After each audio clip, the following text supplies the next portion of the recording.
Hey everybody, Pete Meyer, Motor Age Magazine. Welcome to another episode of Shop Talk. During this pandemic that we've all been suffering through the last several months, one of the things that really got cut out of our norm were the various training events being held around the country. Nearly everyone has shut down, and the most recent announcements, of course, were the real big ones for the year, SEMA and Apex, both announcing that they also will not be held this year. So that left a lot of us hanging. The training need doesn't stop. And some of the people who rose to that challenge, and not surprisingly so, were the folks from CarQuest Technical Institute and Worldpac. And joining me today is Chris Chesney, the Senior Director for Customer Training Programs. Does that get that right? I think that means I'm just the old director. Chris, I appreciate you taking the time. Chris has Pleasure. been involved in aftermarket training for a long, long time. I think he was instrumental in building the CTI program from pretty much from scratch to what it is today. And for that, I mean, if you've gone to their programs, you know that they are among the best industry has to offer. So Chris, let's talk a little bit about that challenge that you guys saw when we ended up with this pandemic broaching us. And a lot of us were in vision. It seems where it kind of took hold. I mean, I know I left there sick as a dog, not sure exactly what I had, and I understand I wasn't alone. And when you saw all that going on, what gave rise to some of the things that you guys did to address that? Well, yeah, vision was kind of the last week of normalcy, I think, that everybody experienced in the industry. We came out of there with several people that were sick. My wife came with me on that trip. We got out of there healthy. Although I think we look back and I think there were a lot of people that were suffering through some things earlier in the year that they attribute now to potentially either COVID or some other virus. But the world changed. We went back, we had meetings that first week back and had several large companies then that we're doing some projects with, and they told us, okay, go home, don't come back. And I've not been back in the office since March 13th. We actually moved out of our offices because we have a new tower being built in North Raleigh, and we hope to move in there sometime in October, November. And there wasn't really any way that we could afford to set up our existing or our former campus to be to accommodate us in a safe way. So we had a pack and toss day where we went in and then packed up our stuff and tossed the stuff we should have tossed 10 years ago. And I'm still working from home and intend to for the rest of my career, I think, because I'll probably go in for a couple days a week starting in November. But I've got everything I need here except really broadband internet. I'm out here with digital squirrel link. We call that DSL. So if you see me glitch, that's my squirrels that are overloaded with data packets scrambling through the trees. But when COVID hit, two things were in play at that point in time. We had just finished commissioning our studio, video studio at the Research Center in Raleigh. And the purpose of that studio was to, number one, begin creating our own online training assets, as well as start to extend our classroom out into the field in areas that we couldn't reach on a regular basis, and at the request of a lot of our strategic account customers. So they're really looking at scale. They're always looking at scale.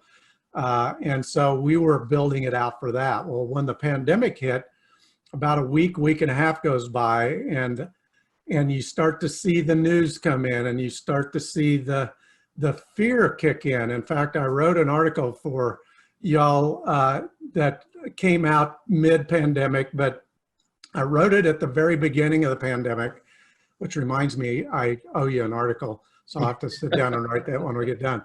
But at that very early stage, I recognized at least that fear was driving everybody's life. And at the end of the day, whether this thing lasted a month or if it lasted 5 months, or it lasts the rest of the year, or it lasts more than that, that fear is going to drive people's attitudes if they let it. So if we did go back in the classroom, and if we do go back in the classroom, which I am confident we ultimately will, there's going to be two types of customers that we're going to deal with early on in that relaunch. And that will be those that are fearful of getting out and allowing fear to drive their lives. And so they're going to say, no, thanks. I don't feel comfortable going there. And two is going to be the customer that says, yeah, I'll go. But when they do, as a part of a large public company, we're going to ask you to sign a waiver, to take your temperature, to have you socially distanced, to wear a mask, and I'm just going to tick you off, and you're going to go home anyway. So, so as we sat and thought about those things as a group, and I can tell you that the one blessing COVID's had with my team is that we talk more regularly. In fact, we talked so much that we were getting sick and tired of each other about a month ago, so we scaled back some of our meetings, but we were Zoom meeting every day and kicking the can down the road as far as ideas are concerned with respect to how we could better serve COVID. And so along about the 1st of April, Rob Morrell, my counterpart over at WorldPack, and I, at the same time, without talking to each other about it, had the vision of Rob wanted to serve up content virtually through webinars to the customers, our customers, so that we could just stay in touch and give them something to go to. And my team had built out this virtual classroom model, and we wanted to test it. And we both wanted to offer it out there at no charge. So we did. I mean, we both stood it up. We did 3 sessions a week at the same topic, and Rob's team did a session every night and sometimes a couple during the day as well. And they were extremely well received. Totally in its entirety, I think we had around 67,000 customers register for those events. Those tailed off towards the end, obviously, as shops went back to work and kind of got tired of going every night, maybe. But on the CTI side, what we saw with virtual classroom was a real steady cadence of customers that attended, number one. And number two is, as we kept implementing technologies and testing the way we deployed it and we delivered, we found a sweet spot where we saw tremendous interactivity and interaction during what we thought was going to be a flat presentation and going to be a struggle. And the interaction was overwhelming. Well, since then, we've kind of found that niche, and both Rob and I went dark with WPAC and Virtual Classroom as far as the no charge events the 1st of the month, 1st of August, and supported ATE a couple weeks ago as well. But Rob's working on standing up a model for the WTI team, and CTI last week launched Virtual Classroom as an integral element of our model. It will never go away. We're confident in what we've seen in the last 5 months. We've delivered now probably around 115 events, that we can be more effective in transferring knowledge, and the instructor or the student gets a better visual of all that we're trying to deploy and transfer than we can in the live classroom. Just because the technology, the quietness, and the most common response that we've gotten from our customers and the surveys that we send out after every event is, I don't want you to go back. I like going home, taking a shower, having dinner, getting the kids to bed, picking a time that meets my needs, and sitting down with a glass of wine or a beer and going to class. Yeah. And we can't have the glass of wine and beer in a live classroom. Right. So we're not going away. We've just launched, and we're very excited about getting this out for the rest of this year. And as we do that, you'll see us change our curriculum model slightly for the launch at the beginning of the year with what we think is going to be very, very robust experience for our customers. Very good. Now, I know that, again, that you mentioned that when or if that time comes, we will go back to offering these live classes. So this is the same customer base, right, that may have already signed up for programs that had to be cut because of COVID. I mean, they have credits in the virtual classroom for that, don't they? Yeah, so we did just recently, as we launched Virtual Classroom Live, the one thing that we recognized, our model is based on the CTI side, our model is based on a subscription. So you pay a monthly fee and you get so many seats to our classroom events a year.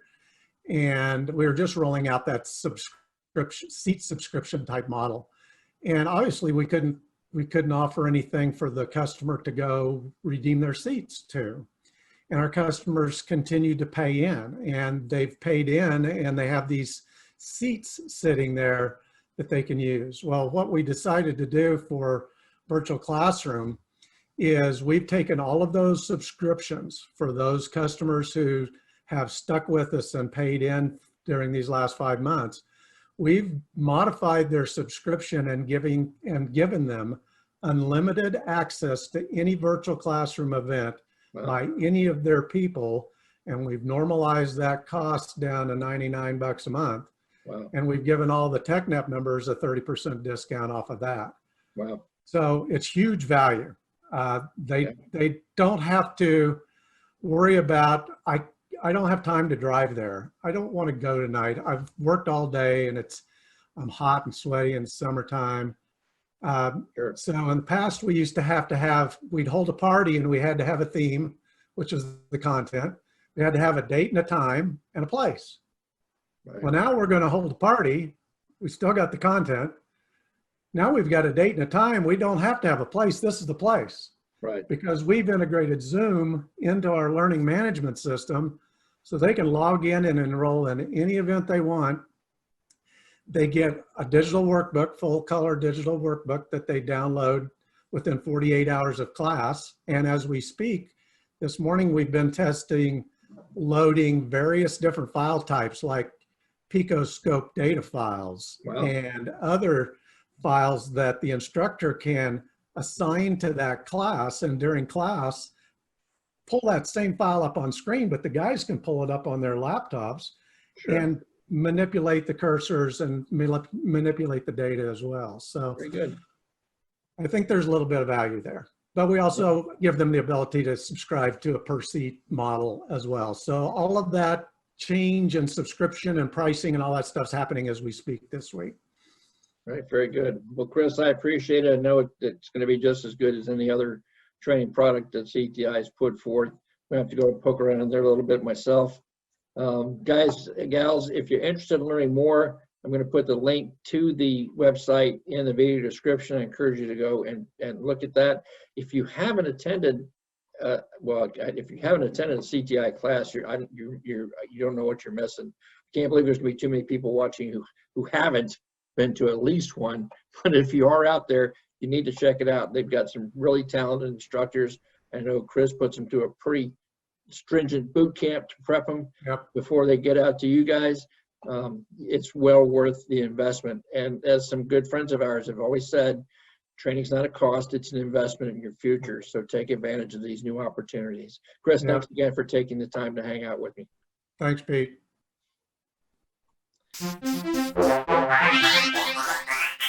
Yeah.